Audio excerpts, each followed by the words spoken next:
யார் இந்த விஎஸ் பாபு அப்படின்னு சொல்லி இப்போ வந்து பலரும் தேடிட்டு இருக்காங்க. சரி, இந்த விஎஸ் பாபு பற்றி நம்ம சொல்லணும் அப்படின்னா அவர் யாருன்னு பார்த்தீங்கன்னா, அவர் பேசிக்காக ஒரு திமுககாரர்.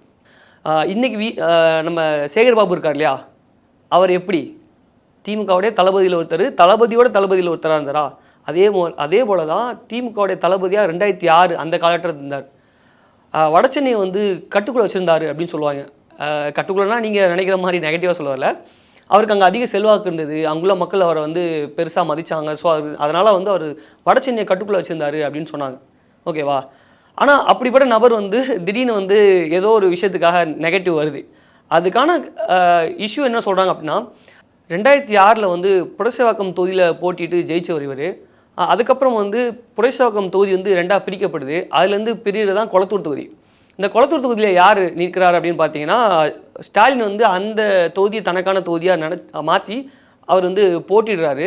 அதில் வந்து தன்னை எதிர்த்து போட்டியிட்ட அந்த வேட்பாளர் வந்து சைதை துரைசாமின்னு நினைக்கிறேன். அவரை வெறும் 2000 வாக்குகள் வித்தியாசத்தில் தான் வந்து ஸ்டாலின் டிஃபீட் பண்ணார். ஸோ அப்போ வந்து ஸ்டாலினுக்கு ஒரு பெரிய அதிருப்தி. ஏன்னா உங்களை நம்பி இந்த இடம் கொடுத்தேன், எனக்கு வந்து இவ்வளோ பெரிய தோல்வியை கொடுத்துட்டீங்களே அப்படின்ற வெறுப்பு.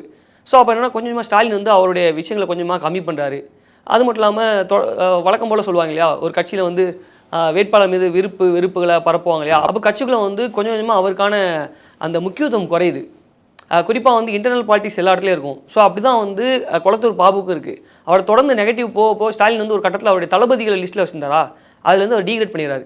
கொஞ்சம் கொஞ்சமாக அவர் வந்து ஓரங்கட்டப்பட்டு அவருக்கு பதிலாக தான் இன்னொருத்தர் வளர்த்துவிடப்படுறாரு. அதே பகுதியில் சேகர் பாபு வளர்த்து விட்றாங்க. சேகர் பாபு உங்களுக்கு தெரியும், அவர் வந்து வடசென்னை மக்கள் எப்படி பார்ப்பாங்க, எப்படி கூப்பிடுவாங்கன்னு உங்களுக்கு தெரியும். ஸோ இப்போ வந்து அவருடைய அந்த இது தேவைப்பட்டது அப்படின்னு சொல்லி அவர் யூஸ் பண்ணிட்டாங்க.